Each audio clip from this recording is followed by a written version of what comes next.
اتنا ظلم نہ کریں مجھ پر باجی، چھوٹا بچہ ہے میرے ساتھ، میں اس کو کہاں لے کر جاؤں گی؟ باہر موسم بھی کس قدر خراب ہو رہا ہے، میرے پاس تو روپے بھی نہیں جو میں کے شہر جا سکوں۔ بھلے ہی میری عمر اس وقت 10 سال تھی، مگر اماں کا کرب اور چچی کا ظلم مجھے صاف دکھائی دے رہا تھا۔ میری ماں ہاتھ جوڑ کر اپنے ہی گھر کی دہلیز پر سوالی بنی منتیں کر رہی تھی کہ مجھے اس گھر سے نہ نکالو۔ میں اماں سے لپٹا ہوا رو رہا تھا، مگر چچی کو ہم پر کوئی رحم نہ آیا۔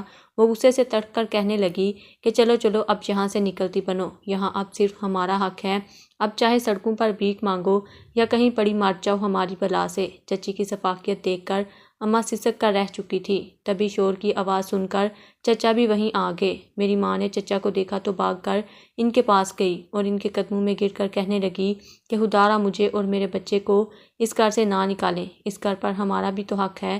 ساری زندگی محنت مزدوریاں کر کے میرا شوہر اس مقام تک پہنچا تھا اور آپ نے ایک پل میں ساری جائیداد اپنے قابو میں کر دی۔ میری تو عدت بھی پوری نہیں ہوئی، مجھے کچھ وقت کے لیے تو یہاں رہنے دیں۔ میری ماں چچا کے پیروں میں گری ہوئی گڑ گڑا رہی تھی، مگر چچا مغرور لہجے میں بولا، آفتاب میرا بھائی تھا اور بھائی کی جائیداد پر بھائی کا ہی حق ہوتا ہے، اور ویسے بھی آفتاب نے اپنی زندگی میں ہی یہ گھر میرے نام کر دیا تھا، جس کے کاغذات میں تم لوگوں کو دکھا چکا ہوں۔ اس کا جوتے بنانے کا کارخانہ بھی میرے نام ہو چکا ہے، اب میں کیوں کر تم لوگوں کو اس میں حصے دار ٹھہراؤں؟ چچا کی بات سن کر اماں روتے ہوئے تھوڑا غصے میں آئی تھیں اور پھر کہنے لگی، آفتاب ایسا کبھی بھی نہیں کر سکتا، اس نے تو زندگی بھر آپ لوگوں کی شکل نہیں دیکھی، نہ ہی آپ لوگ ان کی بیماری سن کر ملنے آئے، مگر جیسے ہی میرا شوہر مرا تو پیسوں کی خاطر اس گھر اور دولت کو ہڑپنے کے لیے چلے آئے، مجھے کمزور سمجھ کر مجھ پر حاوی ہو گئے۔ میری ماں چچا سے اونچی آواز میں بول چکی تھی۔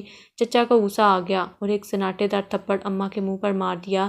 اماں منہ کے بل زمین پر گری تھی۔ اماں کو مار کھاتے دیکھ کر مجھ میں غیرت جاگی تھی۔ میں نے غصے سے آگ بگولا ہو کر چچا کو اپنے ننھے ہاتھوں سے مارنا شروع کر دیا، مگر اسی پل چچی آئی اور مجھے میرے بالوں سے اپنی گرفت میں لے کر گلی میں پھینک دیا۔ درد کی ٹیسیں دماغ میں اٹھی تھیں، جبکہ ناک زمین پر لگنے سے خون جاری ہو گیا۔ چچی اور چچا نے میری ماں کو بہت مارا، میں بچاتا رہا، مگر بچہ تھا، مجھ میں ان جیسا زور ہی کہاں تھا۔ آخر اماں کو انہوں نے دھکے مار کر گھر سے نکال دیا اور ہم ماں بیٹا وہیں دروازے کے باہر بیٹھ کر سسک سسک کر رونے لگے۔ میری ماں کے ہونٹوں اور گال سے خون بہہ رہا تھا، وہ مجھے سینے سے لگا کر روئے جا رہی تھیں، جبکہ میں خوفزدہ ہو کر ان کے سینے میں چھپا ابا کو یاد کر رہا تھا۔ ابا زندہ تھے تو کسی میں جرأت نہ تھی کہ ہم پر میلی نظر بھی ڈال سکے، مگر آج ان کے جانے کے بعد ہماری جائیداد ہڑپ کر دی گئی تھی۔ ابا کو دل کی بیماری تھی، ان کا علاج بھی چل رہا تھا، مگر ایک روز شدید گرمی میں بلڈ پریشر ہائی ہونے کی وجہ سے ان کا دل کام کرنا بند کر گیا۔ ہم دونوں ماں بیٹا کتنی ہی دیر وہاں بیٹھ کر روتے رہے۔ میرا ننیال وہاں سے دوسرے شہر میں واقع تھا۔ امی کے پاس تھوڑے بہت پیسے تھے، وہ سوچ میں پڑ چکی تھیں۔ میں نے ماں سے پوچھا تو کہنے لگی، ریاض بیٹا پیسے کم ہیں، میں سوچ رہی ہوں کہ ان پیسوں سے بس میں بیٹھ کر تیرے ننیال جاؤں یا پھر تیرے لیے کھانا لاؤں۔ ماں کی بات سنی تو میں فوراً کہہ اٹھا کہ ماں مجھے بھوک نہیں ہے، ہم نانی کے گھر چلتے ہیں، وہیں جا کر پیٹ بھر کر کھانا کھائیں گے۔ ماں نے میرا ماتھا چوما اور پھر ہم نانی گھر کے لیے نکل گئے۔ آج ہم کئی ماہ بعد ننیال جا رہے تھے۔ نانی ماں کی وفات کو 5 سال ہو چکے تھے، اب ایک ماموں ہی تھے جن کی شادی ہو چکی تھی۔ میری ماں بار بار میری گال کو چومتی تھی اور روتی رہی۔ میں اپنی ماں کا اکلوتا بیٹا تھا، ماں باپ تو مجھ پر جان نچھاور کرتے تھے، کبھی گرم ہوا کا جھونکا بھی میرے قریب سے گزرنے نہ دیا، مگر شاید یتیمی اسی کو کہتے ہیں۔ باپ کا سایہ ہٹنے کی دیر تھی کہ ظالموں نے ہمیں اپنا اصل چہرہ دکھانا شروع کر دیا تھا۔ کچھ دیر کے بعد ہم ننیال شہر پہنچ چکے تھے۔ بس اڈے پر اترے تو آگے رکشہ کر کے جانے کے پیسے نہ تھے، اس لیے ہم ماں بیٹے نے پیدل ہی سفر شروع کر دیا۔ آدھا گھنٹہ پیدل چل کے ہم اپنے ننیال تک پہنچ چکے تھے۔ ایک تو شدید گرمی تھی، اوپر سے یہ پیدل سفر، ہم دونوں ہی تھک چکے تھے۔ ماموں کے گھر کے باہر پہنچ کر ہم نے دروازہ کھٹکھٹایا، 3-4 بار دستک دی تو اندر سے ممانی کی آواز آئی کہ کیا مسئلہ ہے؟ کھولتی ہوں نا، اب میں فارغ تو بیٹھی نہیں جو اس انتظار میں بیٹھی رہوں کہ دستک ہو اور میں بھاگ کر دروازہ کھول دوں۔ ممانی کے الفاظ سن کر میری ماں کے چہرے پر کئی رنگ آ کر گزرے تھے۔ ممانی کا رویہ تھوڑا سخت تھا، یہ تو ہم سب ہی جانتے تھے۔ ممانی نے جب دروازہ کھولا اور ہمیں کھڑا دیکھا تو ان کے ماتھے پر بال پڑ گئے۔ وہ رسمی سا سلام دعا کرنے کے بعد ہمیں اندر لے گئیں۔ ماموں اس وقت گھر ہی تھے، ہم ابھی آ کے بیٹھے بھی نہ تھے کہ ممانی فوراً پوچھنے لگیں کہ خیر سے آئی ہو رقیہ؟ خیر تو ہے، تمہاری شکل تو ایسے لگ رہی ہے جیسے برسوں کی مریض ہو۔ ممانی کے الفاظ امی کو سخت لگے تھے، مگر اس کے باوجود وہ سر جھکائے رونے لگی تھی۔ ماموں نے امی کو روتے ہوئے دیکھا تو ان کے پاس آ کر بیٹھ گئے اور دریافت کرنے لگے کہ آخر کیا بات ہوئی ہے، تم اس قدر پریشان کیوں دکھائی دے رہی ہو؟ میری ماں نے روتے ہوئے سب کچھ اپنے بھائی کو بتا دیا، جسے سننے کے بعد ماموں بھی پریشان ہو چکے تھے۔ ماموں کہنے لگے کہ اس سے کیسے وہ لوگ جائیداد کو ہڑپ کر سکتے ہیں، اس پر تو تمہارا اور تمہارے بیٹے کا حق ہے، تمہارے شوہر کا بیٹا موجود ہے تو پھر وہ کیسے جائیداد کا حقدار بن سکتا ہے؟ میری امی نے ماموں کے آگے ہاتھ جوڑ دیے کہ آپ ہماری مدد کریں، کوئی وکیل کریں جو کچھ بھی کر کے مجھے میری جائیداد واپس لوٹا دے۔ مگر ماموں خاموش ہو چکے تھے۔ تبھی ممانی فوراً سخت لہجے میں کہنے لگی کہ ہم تمہارے شوہر جتنے امیر نہیں ہیں، اتنا ہی کماتے ہیں جو 2 وقت کا کھانا پورا ہو سکے، کہ عدالت اور وکیلوں کے چکر میں پڑ کر ہزاروں کی فیس کہاں سے دیتے پھریں گے۔ اتنا کہنا تھا۔ ماموں بھی خاموش ہو چکے تھے، جبکہ امی کو بھی چپ لگ چکی تھی۔ ممانی کا رویہ صاف بتا رہا تھا کہ ہم یہاں پر زیادہ دن نہیں رک سکیں گے۔ رات کا کھانا ہم نے کھایا تو ممانی نے ہمیں کھانا کمرے میں ہی لا کر دے دیا۔ ہم تو دن سے بھوکے تھے، مگر ممانی کا رویہ دیکھ کر مجھ میں اتنی ہمت ہی نہ ہوئی کہ ان سے کہہ سکیں کہ ہمیں بھوک لگی ہے۔ رات کو وہ جب کھانا دینے کے لیے ہمارے کمرے میں آئے تو جانے سے پہلے مڑ کر میری امی سے کہنے لگی کہ دیکھ رقیہ، ہمارا اپنا ہی گزارا مشکل سے ہوتا ہے، اب یہ نہ ہو کہ تم بھی اپنا بوریا بستر لے کر ہمیشہ کے لیے ہمارے سر پر ہی آ کر بیٹھ جاؤ۔ بہتر ہے کہ صبح ہوتے ہی اپنا الگ بندوبست کر لو۔ تمہارا بھائی تو شریف اور معصوم ہے، اس کے منہ میں تو زبان ہی نہیں ہے جو تمہیں منع کر سکے، مگر تمہیں خود اپنے بھائی کی فکر ہونی چاہیے۔ اتنا سننا تھا کہ میری آنکھوں کے آگے تو اندھیرے چھا چکے تھے۔ میری ماں تو خاموشی سے سر ہلا کر رہ گئی تھی، بھوک شدید لگی تھی، مگر ممانی کی بات سن کر ساری بھوک مٹ چکی تھی۔ ماں کی آنکھوں میں ایک بار پھر آنسو آ چکے تھے، وہ رونے لگی تھیں، کیونکہ ان کے لیے تو ان کے بھائی کے گھر میں بھی کوئی جگہ نہ بچی تھی۔ خیر، پیٹ بھرنے کی خاطر ہی صحیح، ہم ماں بیٹے نے روتے ہوئے کھانا کھا لیا۔ باقی باپ کا سایہ سر پر ہونا اتنی بڑی خوش قسمتی تھی، یہ مجھے اس عمر میں ہی پتہ چل چکا تھا۔ اگلی صبح ہوتے ہی میں نے اور ماں نے اپنا سامان اٹھایا اور ماموں کے اٹھنے سے پہلے ہی گھر سے چلے گئے۔ جب ہم یہاں آئے تو ماموں نے امی کو کچھ پیسے دیے تھے، امی نے ان پیسوں سے ہی واپسی کی بس پر بیٹھ کر سفر طے کیا اور ہم واپس اپنے گاؤں میں آ گئے۔ ایک دفعہ دل چاہا کہ جا کر اپنے گھر میں چچی کی منتیں کی جائیں، مگر دوبارہ ان سے ذلیل کروانے کی ہمت نہ ہوئی۔ اب زندگی تو گزارنی تھی، چاہے جیسے بھی گزاری جائے۔ ماں نے مجھے اپنے ساتھ لیا اور گاؤں کی بڑی حویلی میں چلی آئی۔ وہ بھی تو امیر تھے اور میری ماں سے بہت چلا کرتے تھے، کیونکہ پورے گاؤں میں وہ اور ہم ہی سب سے زیادہ امیر تھے۔ میری ماں کے دل میں کسی قسم کا کوئی بغض نہ تھا۔ جب انہوں نے جا کر چودھرائن سے کہا کہ میری تھوڑی مالی مدد کر دیں اور ساری بات اس کی گوش گزار کی، تو وہ تکبرانہ انداز میں بولی، جب تک محنت نہ کرو مزدوری تو مزدور کو بھی نہیں ملتی، تمہیں ادھار پیسے تو دے دوں، مگر کیا گارنٹی ہے کہ تم وہ لوٹا پاؤ گی؟ میری ماں خاموش ہو چکی تھی۔ تبھی چودھرائن دوبارہ کہنے لگی کہ ہاں، اگر تم میرے ہاں نوکرانی بن کر رہنا چاہو تو رہ سکتی ہو، ویسے بھی ہمارے مویشی سنبھالنے والی مائی چند روز پہلے ہی کام چھوڑ کر گئی ہے۔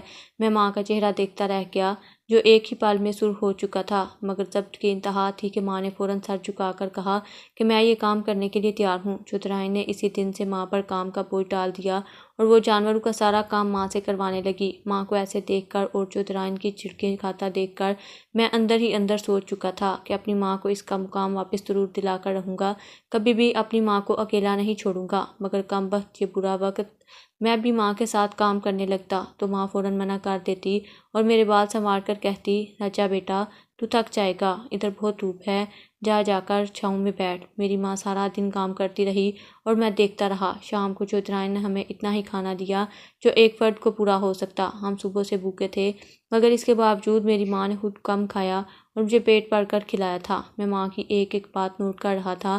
ماں کو چودھرائن بہت کم پیسے دیتی اور تجدید الگ کرتی، مگر اس کے باوجود ماں نے مجھے سرکاری اسکول میں داخل کروا دیا۔ میں نے دل لگا کر محنت کی اور اتنا اچھا پڑھا کہ میری اول پوزیشن آئی، جبکہ چودھرائن کا بیٹا اور میرے چچا کا بیٹا جو میرے ہی ہم عمر تھے بس درمیانے سے نمبر لے کر پاس ہوئے تھے۔ میری ماں بہت خوش تھی، جبکہ چودھرائن کا تو بس نہیں چل رہا تھا ہماری خوشیوں کو ہی آگ لگا دے۔ دھیرے دھیرے یوں ہی وقت گزرتا چلا گیا اور میں بھی پڑھ لکھ کر ڈگری لے چکا تھا۔ میری ماں ابھی تک چودھرائن کے یہاں کام کرتی تھی، وہ اب بوڑھی لگنے لگی تھیں، وقت کی ستم ظریفی ہی تھی کہ وہ آج اس حال تک پہنچ چکی تھی۔ میں نے اب نوکری کرنے کا فیصلہ کیا اور کئی جگہ نوکری کے لیے انٹرویو دینے لگا، مگر ہر بار مجھے ناکامی کا سامنا کرنا پڑتا۔ میں ہر بار ایک نئی امید کے ساتھ جایا کرتا تھا، مگر جب وہاں پر خود سے بھی زیادہ قابل لوگوں کو دیکھتا تو میرا چہرہ اتر جاتا۔ حیرت کی بات تو یہ تھی کہ مجھ سے کم گریڈ والے لڑکے سفارش لے کر آتے اور ان کی نوکری لگ جایا کرتی، جبکہ مجھ جیسے محنتی اور ساری زندگی حلال کمانے کی نیت کرنے والے بس منہ تکتے ہی رہ جاتے۔ آج پھر میں ایک کمپنی میں جاب کے لیے گیا تھا۔ میرے دل میں بار بار اپنا ماضی آ رہا تھا۔ میری ماں نے کتنی مشکلات سے گزر کر مجھے پڑھایا لکھایا تھا، لیکن آج جب نوکری کرنے کی باری آئی تھی تو یہ قانون اور سفارشی نظام مجھے میرا حق ہی نہیں لینے دے رہا تھا۔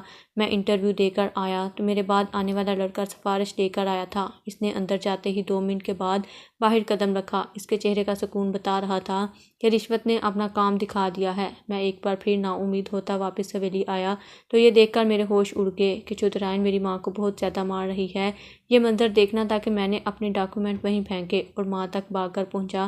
میں نے چودھرائن سے ماں کو چھڑوایا تو وہ گالن گلوچ پر اتر آئی، کہنے لگی کہ دفعہ ہو جاؤ میرے گھر سے، ورنہ ابھی پولیس کو بلوا کر چوری کا الزام لگوا کر اندر کروا دوں گی۔ بڑی آئی میرا حق چھیننے والی۔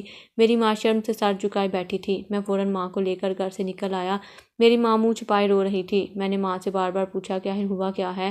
میری ماں خاموش رہی، مگر جب میں نے اپنی قسم دی تو کہنے لگی کہ بیٹا میں تمہیں کیسے بتاؤں چودھرائی نے مجھ پر کتنا گندا الزام لگایا ہے۔ میں اس کے کمرے کی صفائی کر رہی تھی تو چودھری کی تصویر فرش پر گر گئی۔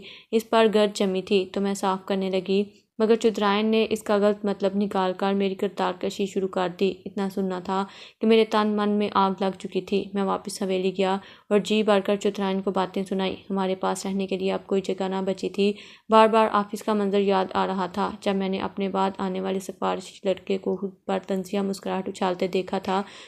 وہ اور کوئی نہیں بلکہ میرا چچا زاد رستم ہی تھا۔ مگر خیر، میں اپنی ماں کو لے کر ایک کرائے کا مکان ڈھونڈنے لگا۔ تبھی ہمارا گزر اپنے گھر کے سامنے سے ہوا، ایک عالیشان کوٹھی جس کے باہر چچا اور رستم گاڑی میں بیٹھ کر آ رہے تھے۔ ہمیں دیکھ کر ہنسنے لگے اور طنز کرنے لگے۔ دل تو چاہا کہ ان کا منہ توڑ دوں، مگر میری ماں نے مجھے روک دیا۔ ان کا کہنا تھا کہ ایسا کچھ مت کرنا ورنہ وہ تمہیں نقصان پہنچائیں گے۔